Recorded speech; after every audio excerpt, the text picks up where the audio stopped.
आप सभी लोगों ने अभी देखा कि हमारे ग्राम पंचायत अमोली कला से गौरीकांत दीक्षित दादा की तरफ से आज अभी तिरंगा यात्रा निकाली गई, जो कि पूरे रामनगर के अंदर से लेकर के और थाने के पास से गुजरते हुए पूरे रामनगर में बहुत ही धूमधाम से मनाया गया। और इस यात्रा में जितने भी लोग शामिल हुए, शामिल होने के ये बोल रहे हैं आपसे कि हमारे जितने भी ग्रामवासी थे और क्षेत्रवासी और दादा के बहुत दूर दूर से जो इनके इष्ट मित्र थे, मिलने वाले थे, वो सारे के सारे लोग आए हैं।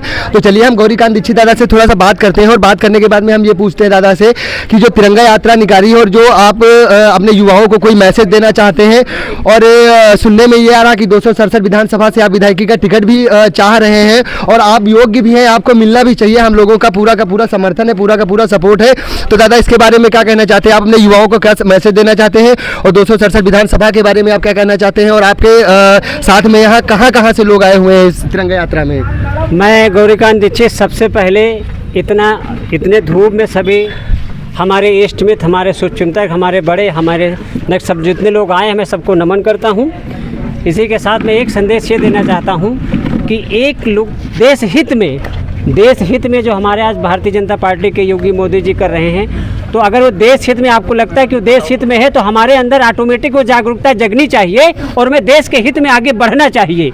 एक मानसिक रूप से हमें एकाग्र होकर एकाग्रता का परिचय देके और देश हित में एक जनसंलाभ उमड़ के और देखना चाहिए कि हमने हिंदुस्तान के लिए, लोग कहते हैं कि सनातनी हिंदुत्व, लेकिन वो कहाँ से होना चाहिए? वो अंतरात्मा से होना चाहिए, वो एक आध्यात्मिक रूप होना चाहिए। कि आज की डेट में हम देख रहे हैं कि सब राजनीति का लेके सब गांव ग्राम सभा में तितर बितर इधर उधर लोग कहते हैं, लेकिन ये बहुत ही गलत है। आज अगर हमें अपने ग्राम सभा को आगे बढ़ाना है, अपनी जिला को आगे बढ़ाना है, तो सबसे पहले हमें एकाग्र होकर एक संदेश ये देना पड़ेगा कि हम देश हित की हमारी सोच है और देश हित की जब सोच होगी तभी हम जनहित का भला कर सकते हैं। भारत माता की जय। बिल्कुल सही बात। लेकिन दादा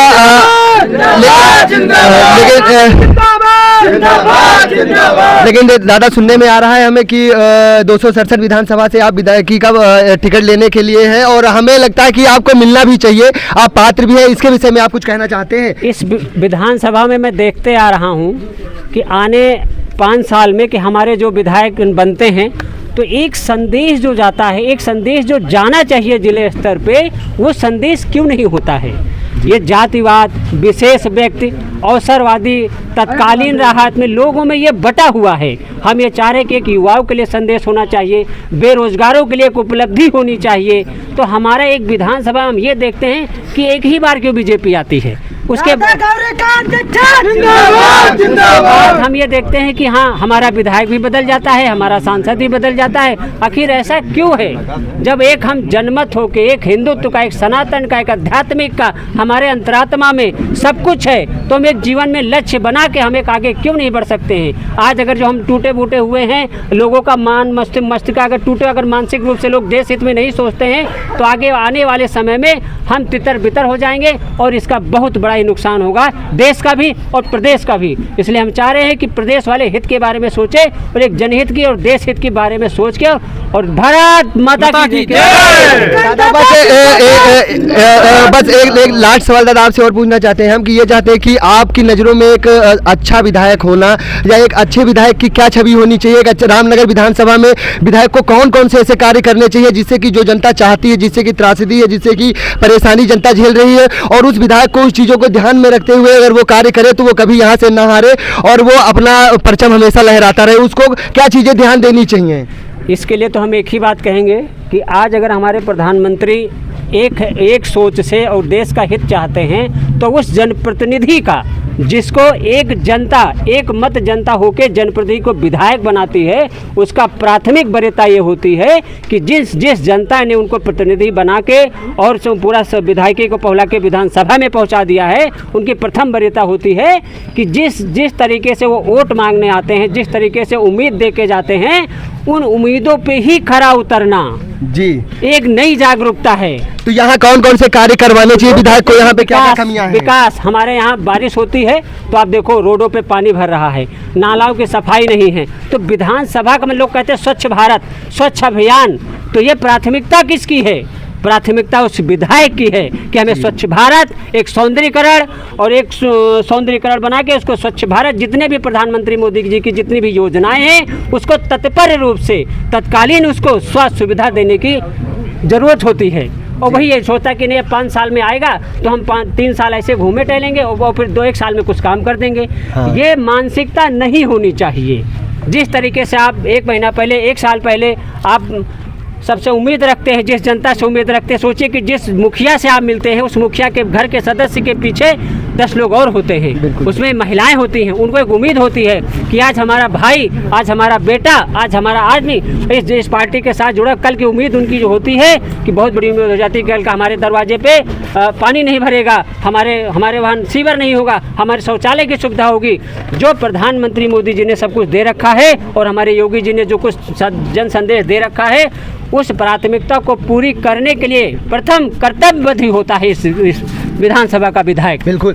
तो चलिए, वैसे दादा आपसे बात करके हमें बहुत अच्छा लगा। बहुत सारे लोग ये हमारा वीडियो देखेंगे और उनको देखने के बाद में बहुत ज़्यादा प्रेरणा मिलेगी और लोग जो विधायक भी देखेंगे, जितने भी विधायक अभी तक यहाँ पे बने हुए हैं और जो भी बनने वाले हैं, उनको भी ये सोचना चाहिए कि हमारी जो गरीब जनता है, जो अगर आप हमारे यहाँ वोट मांगने के लिए आते हैं, पहले कहते हैं कि हम वोट मांगने के लिए यहाँ आए, उसके बाद में फिर आप भूल जाते हैं, जो कार्य करवाना होता है वो कार्य नहीं हो पाता है। तो आप सब लोगों को ये चीज़ें मतलब ध्यान में रखनी चाहिए। बहुत ही अच्छी बात है। दूसरी चीज़ हम ये कहना चाहते हैं दादा, बस 2 बातों में ख़त्म कर रहे हैं अपनी बात, कि युवाओं के लिए बस 2 बातें कुछ कह दीजिए। आप युवाओं से क्या कहना चाहते हैं, जितने भी युवा साथी हैं उनके जोश के लिए, उनके लिए उनको क्या कहना, कोई मैसेज देना चाहते हैं आप? आज मैं ये चाह रहा हूँ कि कोई भी हमारा युवक न स्वास्थ्य से वंचित हो, न शिक्षा से वंचित हो और न रोजगार से वंचित हो जी। एक युवा की उम्मीद, उसके माँ बाप उससे बहुत बड़ी उम्मीद करते हैं, और एक युवा जब जनप्रतिनिधि के साथ, आपके साथ, हमारे साथ जब खड़ा होता है तो बहुत बड़ी उम्मीदों के साथ खड़ा होता है। तो हमारे कर्तव्य ये बनता है कि उसको, उसकी खुशियाँ को हमें ध्यान रखना चाहिए, उसके दुख पे हमें खड़े होना चाहिए, उसके वहाँ कोई कार्यक्रम हो तो हमें और तुरंत आना चाहिए। क्योंकि विधानसभा में लोग कहते हैं कि नहीं हम 50 प्रोग्राम कैसे कर सकते हैं। अरे क्यों नहीं कर सकते हैं, कर सकते हैं। हम 24 घंटे में, जब आप 24 घंटे में 20 घंटे सांसद विधायक बनने के लिए काम कर सकते हैं, तो उसी जनता को आप पलट के, उसी बेरोजगार युवा को, उसी वृद्ध को, उसी बेसहारा को आप पलट के क्यों नहीं देखते हैं? सही बात है। तो एक मेरे लिए युवाओं का ये अच्छा दादा, यहाँ मातरम यहाँ पे हमारे पूरे ग्रामवासी हैं और ग्रामवासी के बाद में हमारे क्षेत्रवासी हैं और आपके मित्रगण आए हैं। अगर आप चाहें तो मुलाकात करवा सकते हैं, आप सबसे परिचय करवा सकते हैं, आप जितने भी लोग हैं। हमारे सब शुभचिंतक हैं। हमारे विनय प्रकाश मिश्रा जी जो अब कानपुर से, शुक्लागंज से आए हुए हैं जी। नीरज मिश्रा जी, हमारे वीर प्रताप जी आए हुए हैं बाराबंकी से, अब आइए आगे। और मैं दादा ये आए हुए हैं ग्राम मुस्तफा मुकम। आप दादा रमाकांत जी हैं। आपके बारे में तो, अरे दादा के बारे में तो कौन नहीं जानता। अब आपको एक सवाल आपसे पूछना चाहिए। हाँ दादा, जितनी बात दादा ने बताई है इन सारी चीज़ों में, और यहाँ पे जो प्रेजेंट टाइम पे जो विधायकी का, जैसे कि दादा से हमने पूछा है, जो चल रहा है, आप क्या कहना चाहते हैं? आपकी नज़र में एक स्वच्छ विधायक कैसा होना चाहिए?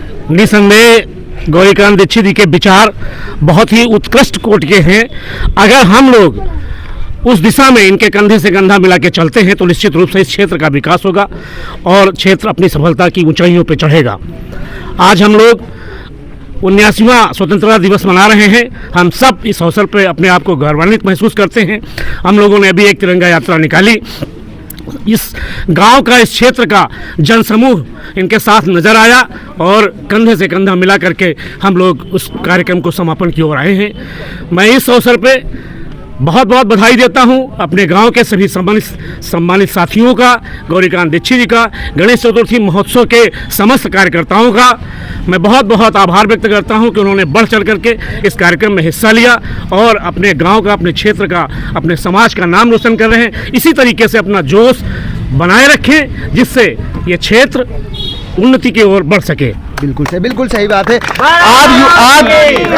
आप 2 लाइनों में, अगर आपको ऐसे बहुत सारी शायरी आती है, कविताएं आती हैं, तो आप युवाओं के लिए कोई कविता से आप या अपनी बातों से। मैं 2 लाइनें इस अवसर पे, आज इस स्वतंत्रता दिवस के अवसर पे कहना चाहूँगा कि सपनों के नशे मन को फिर एक बार सजाना, सपनों के नशे मन को फिर एक बार सजाना, होली दिवाली ईद को मिलजुल के मनाना, होली दिवाली ईद को मिलजुल के मनाना, जो देश पर शहीद हुए उनके लिए, जो देश पर शहीद हुए उनके लिए, गर हो सके तो एक दिया तुम भी जला, हो सके तो एक दिया तुम भी जला। अब हम दो लाइन हमारे मित्र, हाँ, दो लाइन हमारे प्रहलाद दादा बाबा जी रिंकू बाबा के नाम से जानते ही नहीं, और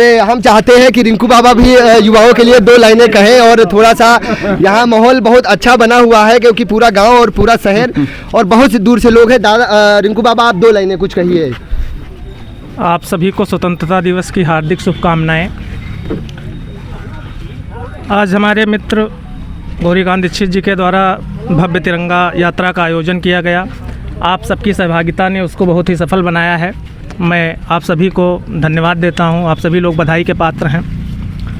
अभी कुछ बातें हो रही थी राजनीति से प्रेरित। हमारे यहाँ एक प्रधानमंत्री हुआ करते थे, लाल बहादुर शास्त्री जी, जिनका एक स्वप्न था कि भारत जो है एक किसान प्रधान देश है और किसानों के लिए जो है हमारी सरकार ने कभी कोई काम नहीं किया है। हालांकि वैसे हम भाजपा के समर्थक हैं, पार्टी में जुड़े भले नहीं हैं लेकिन समर्थक हैं। और इस देश में जब तक जवान और किसान की समस्या समाप्त नहीं होगी तब तक ये भारत विकसित केवल कागज़ों पर होगा, भाषणों में होगा।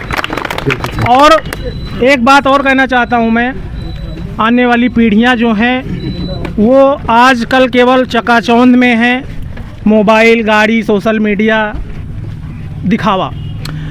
किसी भी राष्ट्र को विकसित बनाने में प्रत्येक व्यक्ति का योगदान होना बहुत ज़रूरी है। उसका सीधा सा उदाहरण जापान है, जिसने परमाणु हमला झेला।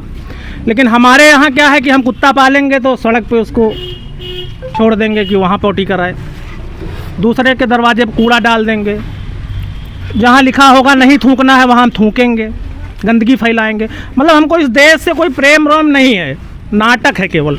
तो हम केवल एक ही संदेश अपने युवाओं को देना चाहते हैं कि राष्ट्र हित सर्वोपरि होना चाहिए। अगर आप इस देश की मिट्टी को, भारत माता को अपनी माता मानते हैं तो उसकी सफाई, उसकी चीज़ों की सुरक्षा और एक ऐसा माहौल सबके अंदर होना चाहिए कि नहीं, अगर देश की कोई चीज़ गलत दिशा में जा रही है तो आप उसको संभालने की चेष्टा करें। हम बदलेंगे तो जग बदलेगा।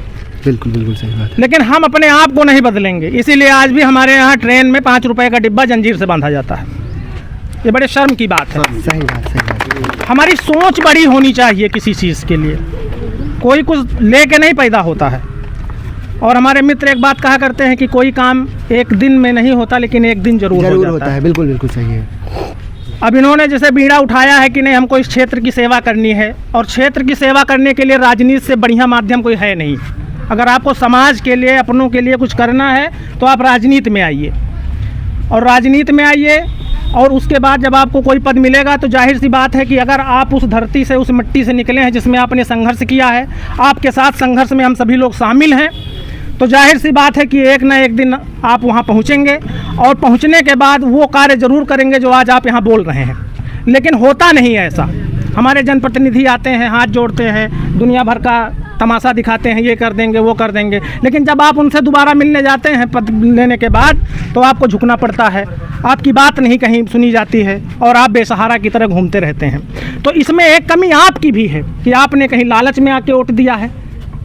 उस लालच को त्याग करके आप वैचारिक राजनीति पे आइए और उसमें क्षेत्र की आज तक हमको लगता है कि हमारे क्षेत्र के जो विधायक हैं हमने देखा ही नहीं आज तक कौन विधायक है, और वो हमारी बात क्या, वो अपनी बात ही नहीं कह पाते हैं। भाई सदन में उनको भेजा जाता है कि हमारे क्षेत्र की जो समस्याएं हैं उनको सदन में उठाइए, आप उनकी पैरवी करिए, लेकिन नहीं, वो अपने घर पे सो रहे हैं, अपना पेट भर रहे हैं। जनता परेशान है। आज किसान परेशान है यूरिया के लिए, कोई जनप्रतिनिधि दिख नहीं रहा है। ये नाकामी है सरकार की, और ये हम आपके माध्यम से कहना चाहते हैं कि इसके लिए आप बात करिए, आगे बात करिए। ये क्षेत्र की समस्या नहीं है, ये पूरे प्रदेश की समस्या बनती जा रही है धीरे धीरे। बिल्कुल बिल्कुल सही बात। और आप प्रयास करिए आपको चुनाव में कोई पार्टी टिकट दे या ना दे, आप अब की बार चुनाव लड़िए और अपने क्षेत्र में आप अपनी एक पहचान बनाइए। आने वाले दिनों में पार्टी आपको खुद टिकट देंगी। एक बार में लड़ाई नहीं जीतेंगे, 7 बार में जीतेंगे, आपको जीतना ही होगा। वाह, बिल्कुल सही।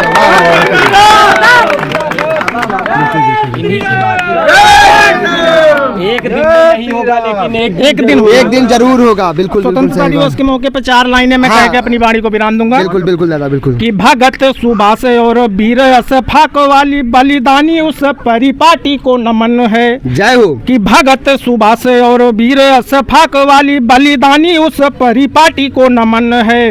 असम, अरुण, बंग, संग, गुजरात, आंध्र, कन्या और कश्मीर घाटी को नमन है। हिंदी, बांग्ला व गुजराती साथ कन्नड़, तमिल और तेलुगु, मराठी को नमन है। और रामकृष्ण गौतम की वंदनीय मातृभूमि जन्मभूमि भारती की माटी को नमन है। जिंदाबाद। भारत माता की, भारत माता की। जैसा कि आप सभी लोगों ने देखा कि गौरीकांत दादा से हमने बात की और हमारे रमाकांत शुक्ला दादा हैं, उनसे बात की हमने, और हमारे रिंकू बाबा हैं, हमने इनसे बात की। और सारे लोगों से बात करने के बाद आप सभी लोग, बहुत सारे लोग हमारा वीडियो देख रहे हैं यूट्यूब के माध्यम से, फेसबुक के माध्यम से, इंस्टाग्राम के माध्यम से। तो आप सभी लोग अपनी राय जरूर रखिएगा।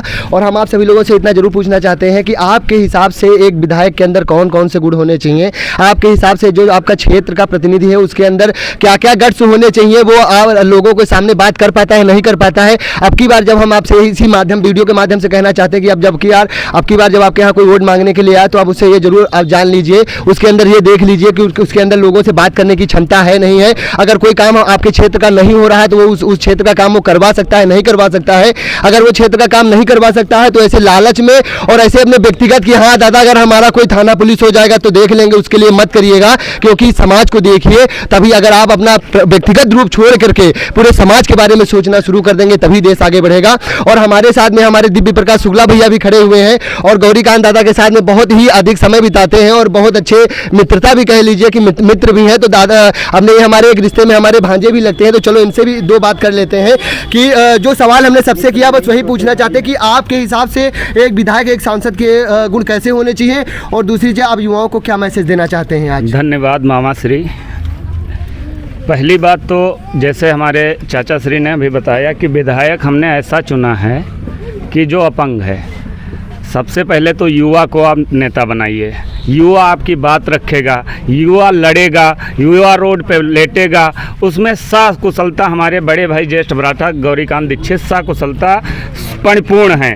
हमारी बात ले जाएंगे प्रदेश में, देश में, जहाँ भी होगा वहाँ पे ये अपनी बात रखेंगे। गौरीकांत दादा में ये साहस है कि हम लोग ऐसा एक माहौल बनाएं कि पार्टी मजबूर हो जाए टिकट देने के लिए। ये इनकी जिम्मेवारी नहीं है, ये हमारे गांव की जिम्मेवारी है। किस तरीके से इनकी एडिंग की जाए, किस तरीके से इनको फ्रंट पे लाया जाए कि मजबूर हो जाए सारी पार्टियां। गौरीकांत दीक्षित को अमोली कला का लाल है, उसको अगर टिकट नहीं दिया तो रामनगर में विधानसभा एकदम 0 आएगी। बिल्कुल सही बात। वाह युवा रहेगा, युवा से बात रख पाएंगे। अब चच्चा से हम बातें नहीं कर पा रहे हैं। हाँ। चच्चा एसी में है या आईसीयू में है। सही बात है। हाँ, बिल्कुल सही बात है। गौरीकांत दादा हम सबके लिए आज लड़ रहे हैं। आज हमको ज़रूरत पड़ती है थाने में, एसपी ऑफिस में, डीएम ऑफिस में, आज हमारे साथ खड़े हैं। अगर इनको एक ताकत मिल जाएगी ना तो पूरे गांव का विकास होगा और फिर क्षेत्र का विकास होगा। गौरीकांत दीक्षित जिंदाबाद, गौरीकांत दीक्षित जिंदाबाद। बहुत बहुत धन्यवाद। चलिए तो ठीक है, और बस अब हम यही बात अपनी समाप्त करते हैं। और समापन के समय में हमारे गौरीकांत दादा के एक बहुत खास मित्र आए हुए हैं, तो दादा से भी 2 बातें कर लेते हैं। दादा आपकी नज़रों में कैसा होना चाहिए? भैया आप यहाँ पर देख रहे हैं, यहाँ सब वर्ग के लोग हैं, युवा भी हैं, बुजुर्ग भी हैं, सारे वर्ग के लोग हैं। कहीं ना कहीं आप बड़े भाई को, गौरीकांत दीक्षित भैया को, बड़ी आशा भरी निगाहों से अपने जीवन को एक सही सिद्धांत पे, एक सही रूपरेखा में लाने के लिए सजोकर आगे लाना चाहते हैं। हाँ। तो सबका कर्तव्य बनता है, हम सबका कर्तव्य बनता है, जो दिन रात, मुझे नहीं पता कि ये यहाँ के क्षेत्रों में तो इतनी सेवा करते हैं, अब मैं लखनऊ में भी देखता हूँ, जहाँ जहाँ देखता हूँ, दिल्ली में भी, हर एक जगह का व्यक्ति आपके लिए, आपसे आशा भरी नजरों से दिखाई दे। कल रात में, परसों रात में, हर जगह आप हर व्यक्ति के लिए खड़े रहे। जो व्यक्ति बाहर यहाँ छोड़कर हर जगह अपने लोगों के लिए दिन रात सेवा कर रहा है, अगर उसे मौका नहीं देंगे तो किसको मौका देंगे भैया, है ना? वसूलों पे आँच आए तो टकराना जरूरी है, और जिंदा हो तो जिंदा नजर आना जरूरी है। बोलो भारत माता की, भारत माता की। बस अब यहीं पे हम अपनी वाणी को विराम देते हैं, और आज के आनंद की, और आज जो स्वतंत्रता दिवस के मौके पर ये झंडारोहण हुआ उसके लिए आप सभी ग्रामवासियों का बहुत बहुत धन्यवाद करते हैं। और ये हमारे दादा के ये एकदम पिता श्रेष्ठ है हमारे एकदम। तो आपके हिसाब से देश का राजा कैसा होना चाहिए? से उमेश सिंह यहाँ आए सभी साथियों का हार्दिक अभिनंदन और स्वागत करता हूँ। विषय जो हमारा था, हमारे गौरीकांत दीक्षित जी ने जो एक संकल्प दिखाया कि हमको सशक्त भारत, स्वच्छ भारत और समृद्ध भारत बनाने के लिए क्या क्या करना चाहिए। अभी की जो परिपाटी हमारे सामने है, टिकट के लिए लोग लॉबिंग करते हैं, टिकट पा जाते हैं, चुनाव जीतने के बाद क्षेत्र को भूल जाते हैं। क्षेत्र की समस्या ऐसे मुँह बाय खड़ी है, चाहे वो नाले की हो, चाहे खेत खलिहान की हो, चाहे गौवंश के सुरक्षा की हो, हर चीज़ में हमको परेशानी की ही सामना करना पड़ रहा है। तो एक आशा की किरण बन करके हमें दीक्षित जी दिखाई पड़ रहे हैं। रामनगर क्षेत्र से हम लोग शुरुआत कराते हैं, इनके कंधे के साथ कंधा मिला करके इनके साथ रहेंगे, हर तन से, मन से, धन से, हर तरह से आपका समर्थन करेंगे। आप लोग से भी अपेक्षा करेंगे कि एक शेड्यूल बना करके अभी से प्रोग्राम शुरू कर दीजिए, गांव-गांव भ्रमण का बनाइए, हम लोग भी आएंगे। हर तरह से जो संभव हो सके वो किया जाएगा। एक बार दीक्षित जी को विधायक बनना है। जय हिंद, जय भारत। भारत माता के, भारत माता के, भारत माता के, वंदे मातरम, वंदे मातरम, वंदे मातरम। जय श्री राम, जय श्री राम, जय श्री राम, जय श्री राम। हर हर महादेव, हर हर महादेव। ठीक।